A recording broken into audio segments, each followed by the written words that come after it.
If you haven't heard about Anchor by Spotify, it's the easiest way to make a podcast with everything you need all in one place. Let me explain. Anchor has tools that allow you to record and edit your podcast right from your phone or computer, which, trust me, is a lot easier than using a super complicated, super expensive audio editing software. When hosting on Anchor, you can distribute your podcast on every listening platform you can think of, like Spotify, Apple Podcasts, Amazon Music, and more. It's everything you need to make your podcast all in one place.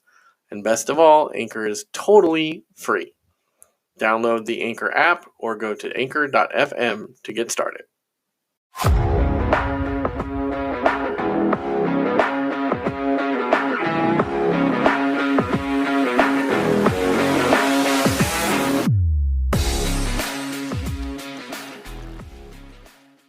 Welcome to Foodball, because humans cook. Today we're talking about the rules. Rules of what to cook, how to cook it, and how to eat it. We'll start by going over some rules about rules, because I am an asshole and I over-contextualize. Some rules are good rules, and some rules are bullshit. As always, we welcome your comments and threats of various kinds of physical harm via social media. So you can find us on Instagram and Twitter at foodballpod, or if you're a boomer, you can email us at show@foodballpod.com. So each episode on Foodball will start out with a food history fact, a cooking science tip, and a highlight of a piece of food or cooking media of the week that is excruciatingly terrible. So this week, we'll start out with a little bit about the word Epicurean. You might know this as a term used for douchey foodies and the high-class media company / magazine Epicurious, because they think they're clever. The term comes from the ancient Greek philosopher Epicurus. He was a hedonist who believed in the pursuit of pleasure above all things, but contrary to what you might think of hedonism today, Epicurus believed pleasure was the absence of pain.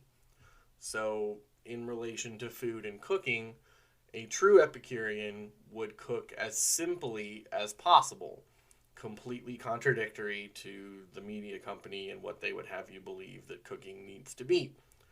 Because the more complicated the meal, or the more complex the ingredients or the techniques, the more chances you have to fuck it up, causing pain. So therefore, Epicureans should cook real food as simply as possible to maximize the pleasure in cooking and eating it. Seems like a reasonable kind of way to look at things. In our cooking science tip of the week, those of you who have experience with cooking pork in the form of pork chops, pork tenderloin, pork roasts, the common wisdom and basic rule, according to the FDA and every cooking show you've ever seen, is that you need to cook it to an internal temperature of 165 degrees Fahrenheit, 74 degrees Celsius, to prevent a disease called trichinosis, caused by a microscopic parasite in the ringworm family called Trichinella. But during 2011 to 2015, only 16 cases of trichinosis were reported to the CDC each year on average. Almost all of those were from eating infected wild boar or bear meat, not your standard issue pork chop from the butcher or the grocery store. So, A, there's no real concern of trichinosis, and B, pork cooked to 165 degrees is fucking gross, which is why every pork chop you've probably ever had or cooked for yourself is dry and tough and disgusting. Cooking pork chops and tenderloin to about 145 degrees Fahrenheit is perfectly fine. obviously with meats that we'll go into in a later episode, you need to take it off the heat and let it rest for about 5 minutes before you cut into it and enjoy. So that's why you don't necessarily need to overcook your pork out of fear of some gut infesting ringworm deliciousness. And in our shitty food media of the week, most of these will probably come from Tasty, everyone's favorite 30-second video of rainbow unicorn sprinkle cakes. They do a recipe for one pot lemon garlic shrimp pasta that has you saute garlic in the saucepan for about 20 minutes. And I don't know if you've ever used garlic in that way. That will burn the shit out of it, and it will be gross. They also put the shrimp in immediately and then boil all the water in the pasta, which is awful and will turn your shrimp into basically go-kart wheels. So don't do that. If you find a tasty recipe that you have questions about or would just like to rant about, please let us know. So a little bit about rules. So all kinds of rules exist around cooking and food, and as far as we can tell, these rules about food have been around as long as we've been able to communicate about what we eat. Rules about food and cooking go back thousands of years throughout the history of human civilization, from Old Testament declarations about cloven-hoofed animals to the Egyptian pharaohs and their people shunning specific fish for being representations of a god, and instead resorting to inventing foie gras, which, may be the most revolting process in all of food production. However, it does create one of the most delicious foods known to mankind. If you've never tried it, don't, because the image of a goose being force-fed corn and other things until it literally dies will make it not quite as flavorful as you'd like. However, these days, most culinary rules are either religious or based around the concept of a diet. As an example, one of my culinary heroes, Alton Brown, did a few pieces on his show Good Eats and on his website about a diet he used to lose 50 pounds when he realized he was not happy with how he looked. His diet and recommendations were very structured and very restricted, focusing on foods that were nutrient dense to kind of limit your total overall calories while still getting the nutrition that you need. And he had a list of eat everyday foods, which he picked for own personal preference. And then there were 3 times a week foods, 1 time a week luxuries, and a whole shit ton of never foods. It can be, it was effective for him. Diets have been shown to either not work or not work for long, and all of the survey respondents and study examples show that you gain all the weight back. Any health benefits are fleeting. So, anybody listening that's ever tried a diet knows that I'm right. It is difficult to follow. It's difficult to create that kind of structure for yourself. And those kind of rules don't really work. And on the other hand, our good friend Michael Pollan, in his book In Defense of Food, puts together a list of rules that are more kind of philosophical than structural. He starts with one of our favorites, eat food. And I said in the Who Am I episode that kind of sounds dumb, but you have to realize that you shouldn't eat not food. And there's a lot more not food available to eat these days than food. And Pollan goes into kind of descriptive terms of avoiding foods with unfamiliar or unpronounceable ingredients. Things like xanthan gum and carrageenan and carnauba wax and yeast extract, but we'll get to that. That's actually MSG. avoid foods that have more than 5 ingredients listed, because after that, that's a meal ready to eat, and I'll talk about that soon. And especially avoid foods that contain the enemy of deliciousness and food enjoyability, high fructose corn syrup.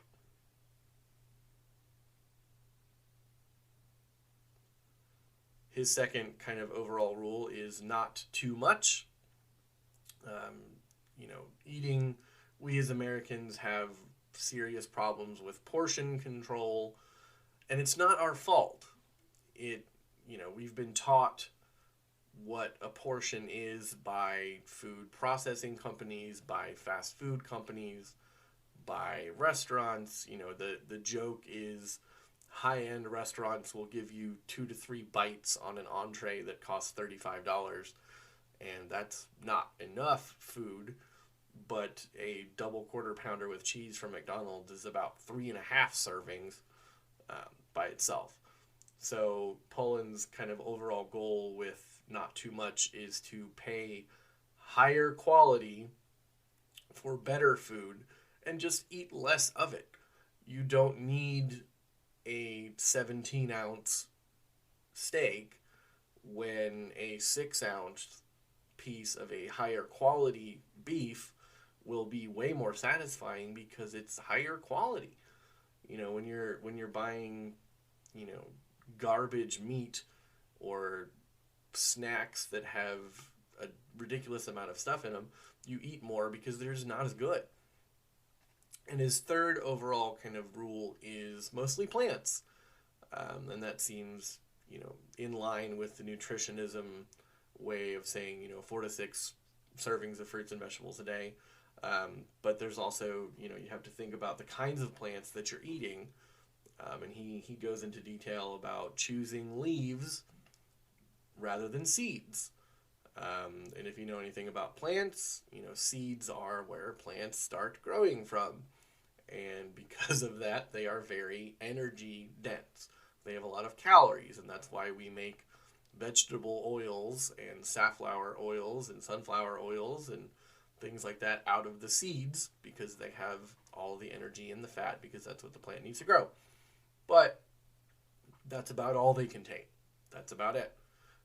So if you choose to eat leaves over seeds, more often than not, you'll end up feeling better, because that's the part of the plant that we are supposed to eat. That's what we've evolved to eat. That's what our system can handle better. And that's just kind of a general better way of looking at eating plants. So Alton Brown's structured rules or diets of any kind, and Pollan's kind of more philosophical way of looking at it, these are two examples of ways that you can set rules for yourself when it comes to eating. Of course, you also, can or choose or have to operate under religious restrictions or any kind of a number of diets, from paleo to Atkins to gluten-free or vegan or pescatarian or fruitarian or even breatharian, which I shit you not is an actual thing. So I'd even go so far as to say that every person on this planet has a set of rules around what they do and don't eat, and how it is and isn't prepared for them, whether they realize it or not. If you're looking to improve your cooking and eating experiences, and I would argue that we all should be, and you embrace the true meaning of being an Epicurean, which we talked about earlier, you've got to first identify your own personal set of rules as they are right now. Do you avoid vegetables as a general rule because you started as a picky child and that's normal, and were just never afforded the chance to expand your tastes? Do you have an unexplained aversion to nuts, even though you were totally cool after stabbing your high school girlfriend with her EpiPen? Do you only keep s'mores Pop-Tarts in your kitchen and nothing else? Everybody has rules, but what else is out there? And now, as another example, because again, I like to over-contextualize, I'm going to do your job for you and Google rules of the kitchen and rules of cooking, and read them to you because nobody likes scripted reactions. So I found this article called 11 Golden Rules of Cooking That Everyone Should Know on the website She Knows by Christine Byrne, and I'll link this down in the episode description. And her rules include season and taste your food as you cook. Yeah, 100%. That is a really good idea to do, because then if you have fucked it up at any point, you can find out. And if it's one of those things you can fix it. If it's not, you know to just stop and start over, which there's no shame in that. Rather, serving undercooked salmon to someone, you just say, hey, I fucked it up, and you take the salmon off the table. Next rule is don't crowd the pan. That is also pretty solid advice. When you do some sauteing, if you crowd the pan, you end up getting more water in there than you need, and you don't get a sear. And we'll talk about that more on the technique show. Keep your knives sharp. That's another great rule, because as we all know, you are more likely to cut yourself with a sharp knife than a dull one. Always add garlic at the end. I do not agree with that. Because garlic has fat-soluble flavor compounds, and if you don't add them until the very end, those compounds just kind of go nowhere and don't flavor anything. Add dried herbs at the beginning, add fresh herbs at the end. Again, that kind of has to do with the flavor compounds. I agree with that. Prep all of your ingredients before you cook. Yes, I am a firm believer in the concept of mise en place. Everything in its place, having shit tons of prep bowls and things to put in your spice mixes and various things you're adding, especially with Asian and stir-fry style cooking, is vital. If you've never done it before, try to make a stir-fry while also trying to chop everything and make sure everything's spinning in the wok, and you'll understand what a freaking nightmare that can be. Next rule is use enough fat, 100%. Fat has very valuable roles to play in your cooking, and you should learn what they're there for, and don't be afraid of fat. It's not the worst thing in the world. It's not going to kill you. Learn a few easy sauces and then tweak them. There are a list of things from standard classical French cooking called the mother sauces that basically almost all have butter in them. You should kind of realize how to make a basic sauce, like what that is, if you're the kind of person who likes sauces. My wife is not a sauce or gravy eater, so we don't really do that many sauces or gravies, which I would be the only one who's eating them, and that would be a giant waste. So if you're a sauce and gravy person, you should know how to do it. They're not that hard, and I swear to God, if I ever hear of any of you buying jarred gravy, I will come to your house and drown you in it. Next rule, keep your counters as clear as possible. That's just a safety thing. Don't go crazy with heat. Also, solid advice, not everything has to be on high. You have measurable dials for a reason. Don't be an idiot. And then use acid, spices, and herbs to brighten any dish. That's just how you flavor food. That shouldn't be that hard. Next up, from Taste of Home, another link we'll put down in the episode description. The 10 cardinal rules of cooking according to top chefs. Care for your knives. We talked about that. Season food well. Fucking duh. Here's a new one. Don't add oil to pasta water. That may be something that you may have heard from your mom or from really old cooking shows. It does absolutely nothing to prevent sticking. You prevent sticking by stirring the pasta, not from adding anything to it. We'll go into that more in depth on the pasta episode, which of course I'll be making. Prep for the week. I do not necessarily agree with that. Certain foods don't store well. Chopping vegetables can lead to faster rottenness because you expose your food to food's worst enemy, which is air. Respect all kinds of food. Love that. We're going to go into depth on that. Don't bake with low-fat spread. Please, Jesus, keep margarine out of your kitchen. I'll go into that a little bit later in this episode. Hands off food while it's grilling. Same thing with sauteing in a stainless steel or nonstick, anything nonstick. The food will tell you when it's ready to be flipped. There's a chemical and physical reaction to why that works the way it is. Just be patient and leave it the hell alone. Eighth rule, embrace nonstick pans. Nope, absolutely not. You should only use nonstick pans for one thing, and that is cooking eggs, because eggs are a nightmare. However, if you have a really, really well-seasoned cast iron or carbon steel pan, eggs will work just as well on nonstick. Nonstick is toxic. Nonstick is unnatural. Nonstick especially can cause issues if you read into the science about the kinds of chemicals and residues it can put into your food. Stay away from nonstick as much as possible. If you're just starting out, nonstick is okay, but that's a technique that you need to kind of move away from. Next one is get organized. 1000% everything, even with mise en place for your ingredients, you should have mise en place for your kitchen.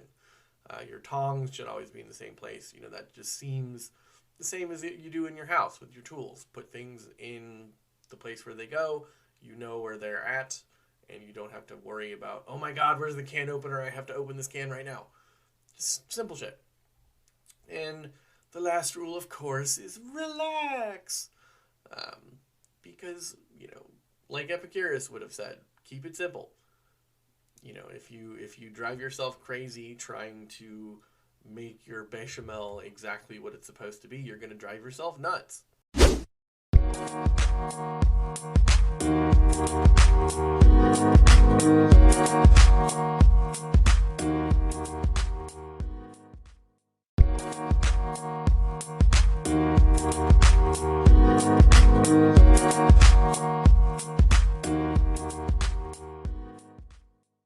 Now that we've covered the idea of rules and rules about rules and read a lot of examples, we can get into what you're all here for and what I was most excited to declare with strong passion, what I consider my rules in the kitchen and around the table.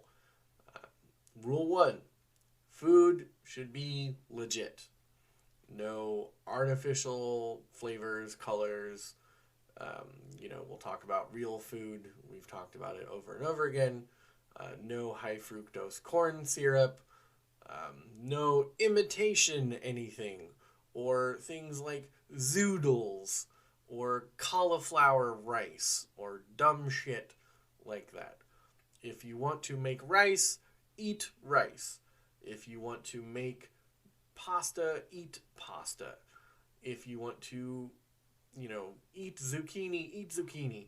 Don't try to force food to be something it's not. You wouldn't do that to a person. Please don't do it to your food. If you have dietary restrictions, that sucks, and I'm sorry. But deal with it. You can't eat pasta. Sucks for you.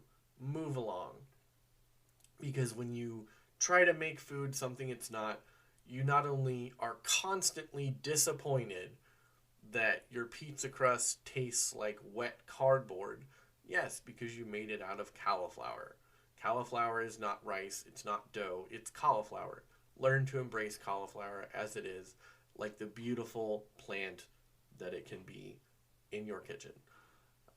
Don't eat anything that's ready to eat unless, it's actually ready to eat, like a carrot or, a sandwich. Even then, make the sandwich yourself. Buy the shit and make it yourself. Anything ready to eat is either loaded with gross preservatives that are going to adulterate your food, or frankly is a lie because it's not ready to eat because you have to cook it first. Buy loose produce more often than you buy frozen produce, and buy frozen produce more often than you buy canned. Just from a scientific perspective, you're going to lose a lot of flavor. When you can things, you lose less flavor if you freeze them. Freezing technology has come a long way since it was invented in the early 20th century. Loose produce, you also have better control over the quality of it. Learn how to pick good produce. We'll do an episode about that, of course. Um, and as a corollary to that, when at all possible and feasible and in your budget, buy meats and vegetables and other things at farmers markets or co-ops or with your local CSAs that can do deliveries or pickups of boxes. Not only are you shortening your food chain and cutting out, giant corporations that are telling you what kind of broccoli to eat, which led to the creation of the orange carrot. That'll be one of our future food facts. You also are supporting small business, and that's never a bad thing. Don't buy anything with just add water in the instructions or on the packaging. Again, because it's full of random bullshit, probably like dried eggs or powdered milk. And don't buy anything all in one, frozen or otherwise.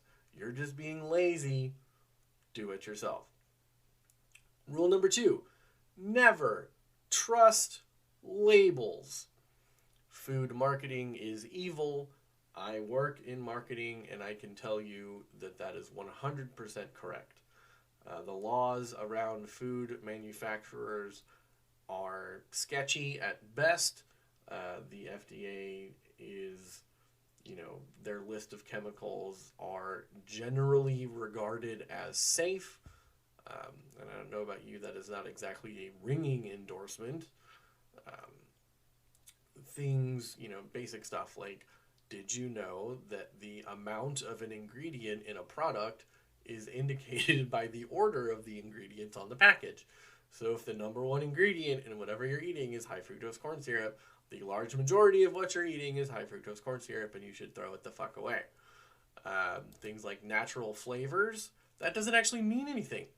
Natural flavors are defined as any product of roasting, heating, or enzymolysis which contains the flavoring constituents derived from a spice, fruit, or fruit juice, vegetable or vegetable juice, edible yeast, herb, bark, bud, root, leaf, or similar plant material, meat, seafood, poultry, eggs, dairy products, or fermentation products thereof, whose significant function in food is flavoring rather than nutritional. Okay, so that's fun and very specific, but the FDA also defines artificial flavor as any substance, the function of which is to impart flavor, which is not derived from a spice, fruit or fruit juice, vegetable or vegetable juice, edible yeast, herb, bark, bud, root, leaf, or similar plant material, meat, fish, poultry, eggs, dairy products, or fermentation products thereof. So, okay, that's wonderful stuff, and that's fantastic. But what if you combine one of those things from each category? Like Gushers, as an example.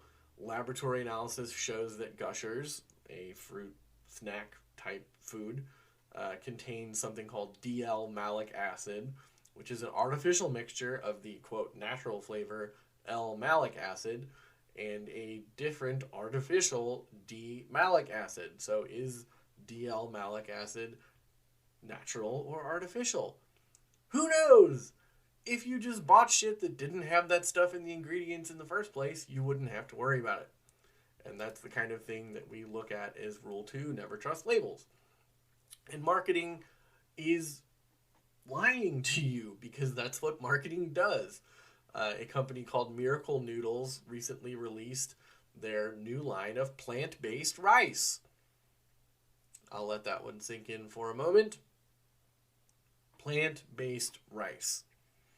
Hopefully you, my dear listeners, know that rice is a plant. So plant-based rice as a descriptor is, completely redundant.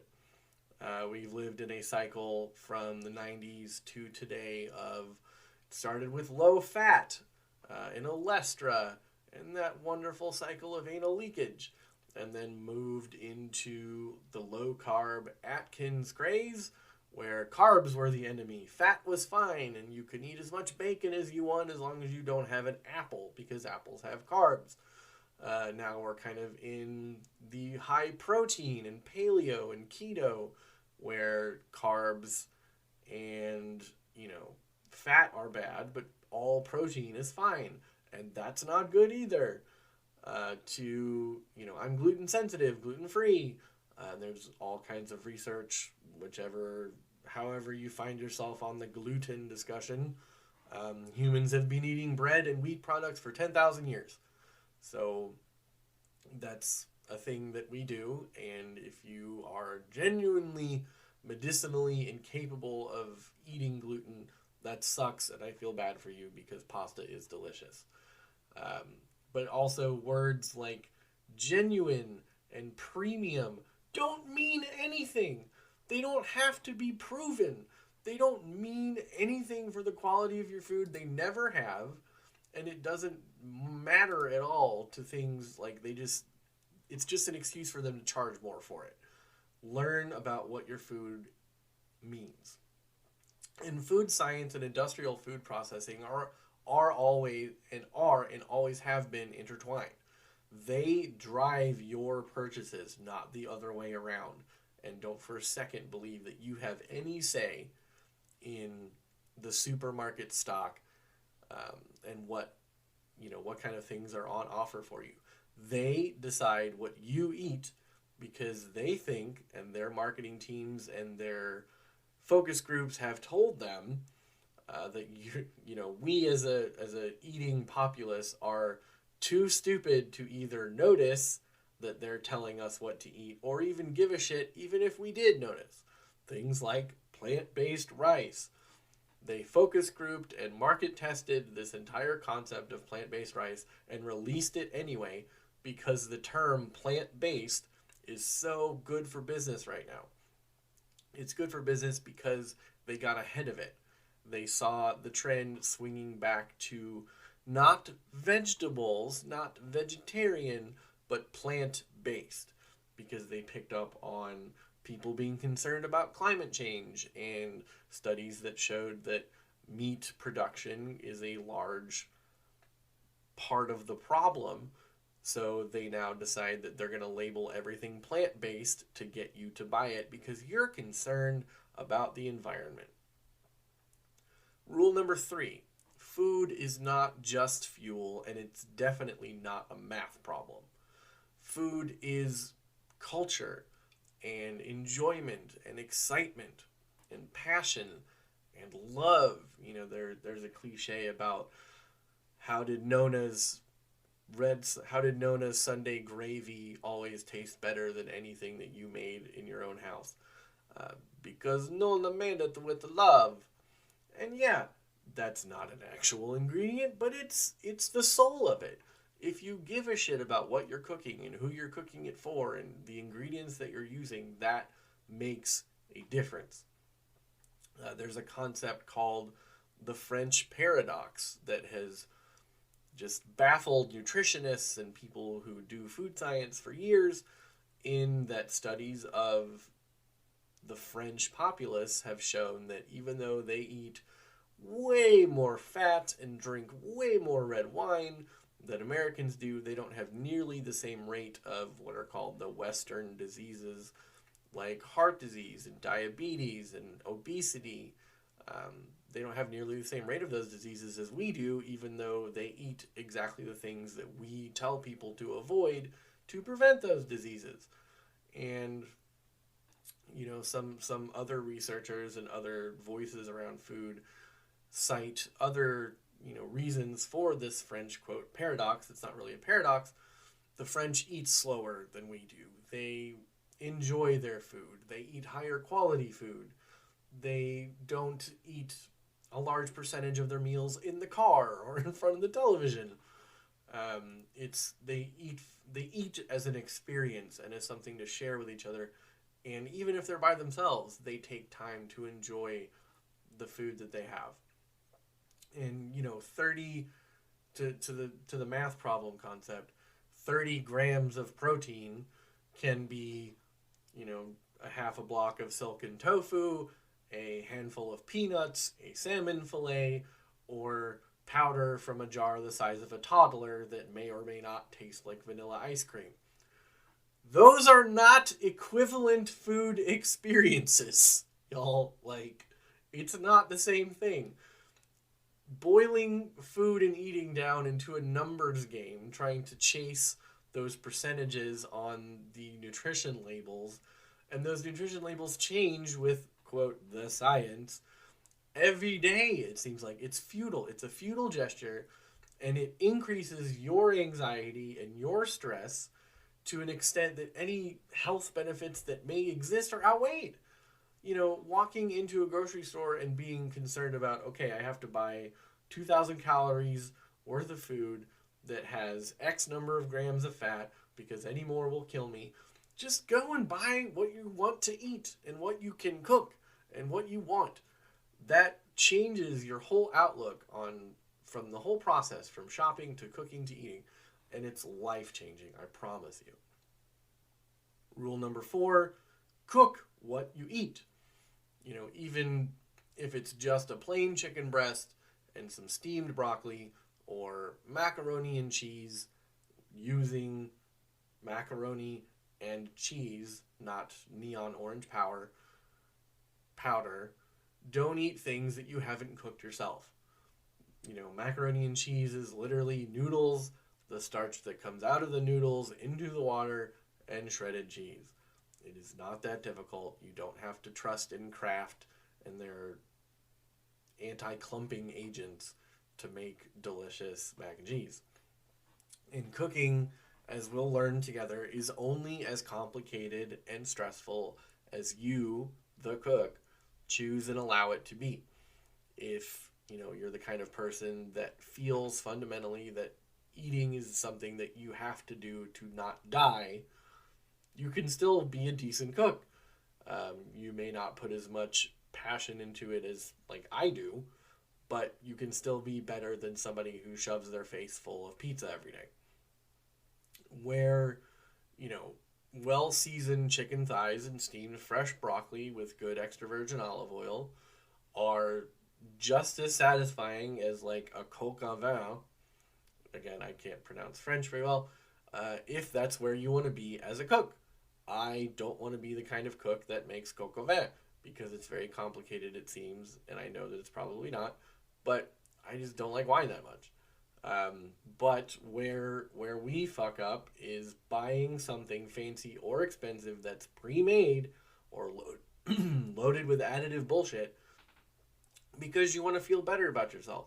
It's okay to just eat chicken and broccoli, because that chicken and broccoli is going to be higher quality and probably a little bit cheaper than the fancy thing that's frozen that a robot made. If you can't make coq au vin because you don't have the skills yet, you don't get to eat coq au vin. That's how it works. And food you cook always tastes better. That you had a hand and you had some agency in any part of the process, aside from simply eating it, of course. And my 4-year-old knows that.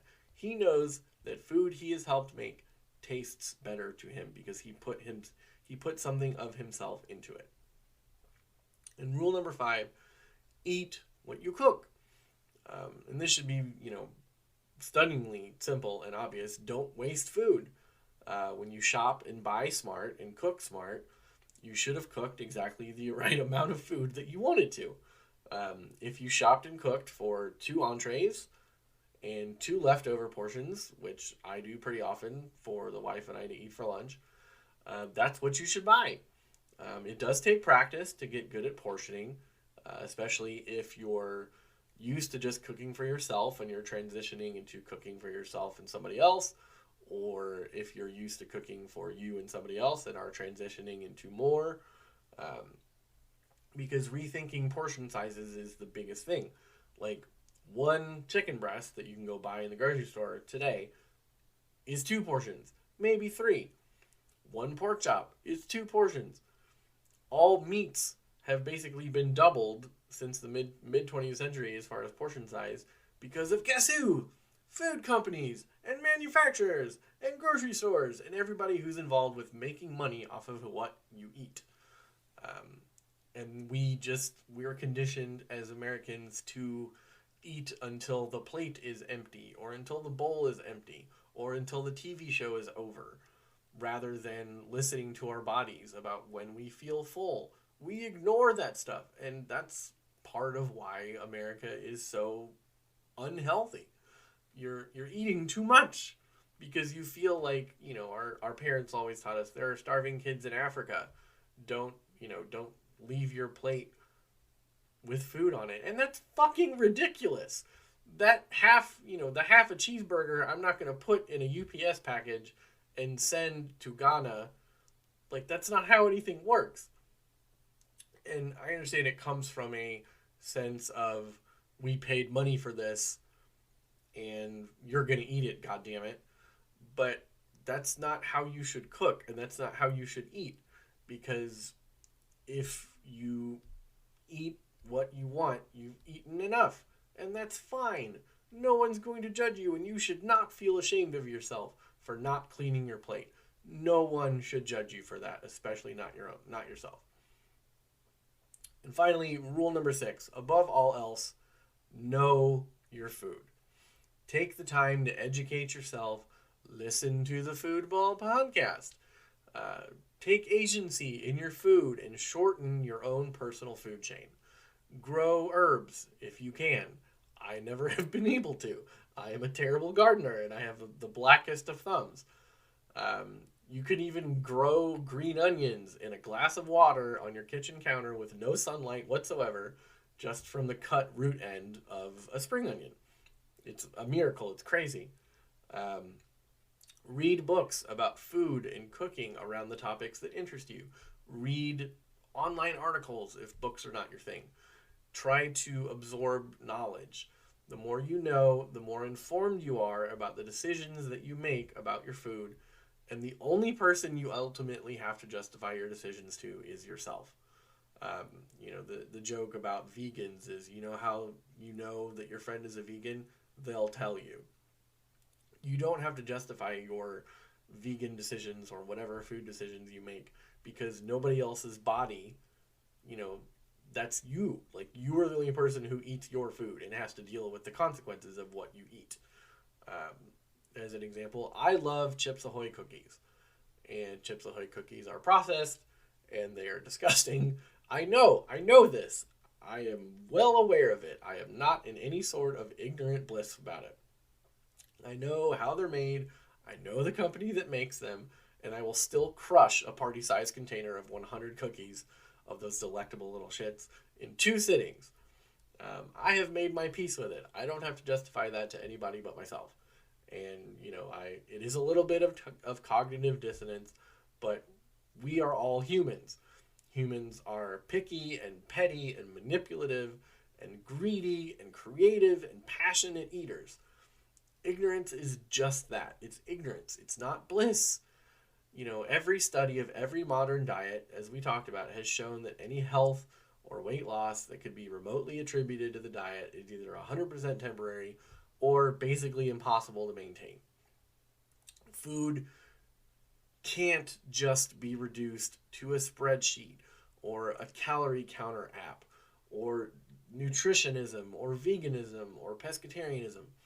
It is too intrinsic a part of the human experience to be stripped bare like that. I believe that we have lost sight of the importance of food to not only our culture, but our basic, intrinsic humanness and humanity. Corporations and scientists who may or may not be paid by said corporations, and the government and our own families, help us, have let us down for generations now. And I think we're finally at a stage where we can fight back, we can learn more, and we can choose better. Deciding to become a vegan at age 30 or 35 because your CrossFit instructor mentioned it in passing is going to do diddly dick about climate change. Sorry, not sorry. What it will affect is what you choose to shop for, how you cook it, and how you eat it.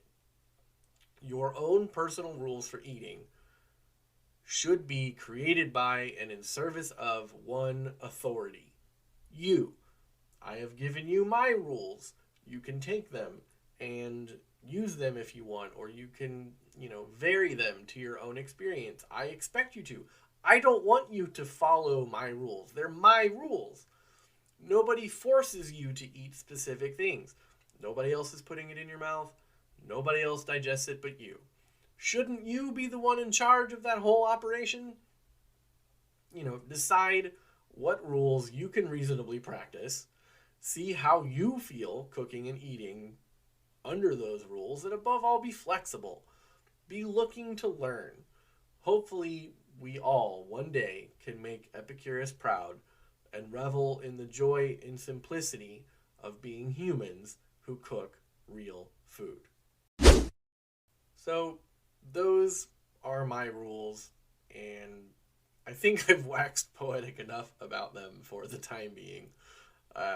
I know that you're all itching to tell me where I fucked up, how your rules are better, how dare I insult your mother and her cooking ability, how vegans are clearly going to save our planet from the evils of the giant farting herds of cows, and so on.